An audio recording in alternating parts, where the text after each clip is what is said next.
தம்பி விஜய் வர கேஸ் விலை ஏறினதுக்கு ஒரு பெரிய இது கொடுத்துருக்காரு அறிக்கை. கச்சா எண்ணெய் ஏறிடுச்சான், இறங்கலையாம். ஒரு அதிகாரப்பூர்வம் விஞ்ஞானபூர்வம் அங்கே இருக்கா? எங்கள் மாநில தலைவரோட அறிக்கையை பாருங்கள், விஜயோட அறிக்கையை பாருங்கள். அவர் தெளிவாக எவ்வளவு ஏறி இருக்கு, இதற்கு முன்னால் நம்ம எவ்வளோ கொடுத்தோம், எவ்வளவு குறைச்சோம், இன்னைக்கு தவிர்க்க முடியாத காரணத்தினால ஏற்றப்பட்டிருக்கிறதுன்னு. சும்மா பொதுவாக நான் கேட்குறேன், உங்களை டிக்கெட்டு எவ்வளோப்பா விற்கிறீங்க? பிளாக்ல டிக்கெட்டு. மரியாதைக்குரிய பாரத பிரதமர் கருப்பு பணத்தை ஒழித்தார், பிளாக் மணியை ஒழித்தார். அதனால தான் அடிக்கடி நான் சொல்லுவேன், என்னோட கோட்டும் ஒயிட்டு என் நோட்டும் ஒயிட்டுன்னு சொல்லுவேன். டிமானிட்டைசேஷனுக்கு அப்புறம் கருப்பு பணம் ஒழிக்கப்பட்டது. கருப்பில் டிக்கெட்டு, பிளாக்ல டிக்கெட் ஒழிக்கப்பட்டதா? உங்கள் டிக்கெட் எவ்வளோப்பா சொல்லுங்கள் பார்க்கலாம். நான் சினிமா போகிறதில்ல, டிக்கெட் எவ்வளோப்பா விஜய் படத்துக்கு? இது நீங்கள் என்ன கட்டுப்படுத்தினீங்களா? என்னைக்கானும் பாமர மக்கள் சினிமா பார்க்க வர்றாங்கப்பா. அந்த பாமர மக்களுக்கு நான் அவங்களுக்காகவே தான் நான் நடிக்கிறேன். எனக்கு சுயலாபமே கிடையாது.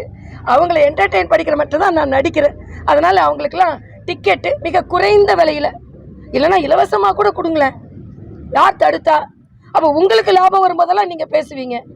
ஒன்றும் தெரியாமல் தயவு செய்து விஜய் போன்றவர்கள் பேச வேண்டாம். நீங்கள் பிளாக்ல டிக்கெட் விற்றீங்க, சினிமா டிக்கெட்டை உயர்த்தி விற்றீங்க, சினிமாக்குள்ள பாப்கார்னை கூட உயர்த்தி தான் வைத்தீங்க. அரசியல் காலத்தை விஜய்க்கு ஒன்றும் தெரியலன்னு சொல்ல வரீங்களா மேடம்? நிச்சயமா விஜய்க்கு ஒன்றும் தெரியல. அரசியல் காலத்தில் விஜய்க்கு ஒன்றும் தெரியல. அது ஒன்றும் தெரியல நான் சொல்லலை.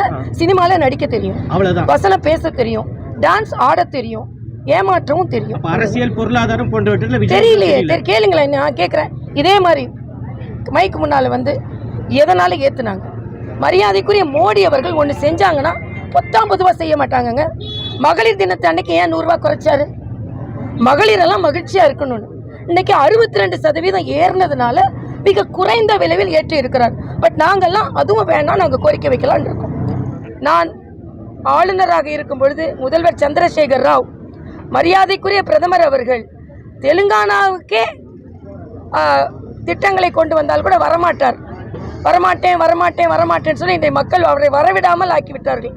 அதே நிலை தமிழக முதலமைச்சருக்கு வரும் என்பதை நான் தெரிவித்துக் கொள்கிறேன். ஏன்னா மக்களுக்காக வந்தாரை வரவேற்கும் தமிழகங்க. ஒரு பிரதமர் நம்ம நாட்டுக்கு வந்திருக்காரு, எவ்வளவுதான் உங்க கொள்கை மாறுபாடு இருக்கட்டும், வரவேற்கணுமா இல்லையா? கலந்து கொள்ள வேண்டுமா இல்லையா? அதற்கான முறையான அழைப்பு கொடுக்கப்பட்டிருக்கு எல்லா இடத்துலயும். இது என்னடா அநியாயமா இருக்கு? நீங்க ஆளுக்கு ஒன்று கதை பேசாதுங்க.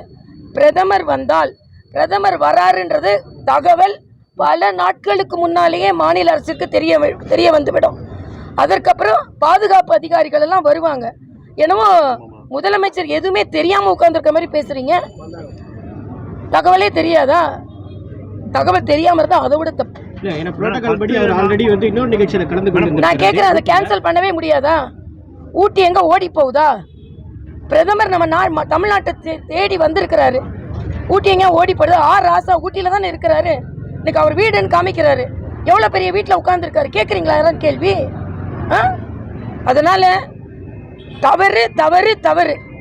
முதல்வர் பிரதமரை வரவேற்றிருக்க வேண்டும், அரசு விழாவில் கலந்திருக்க வேண்டும்.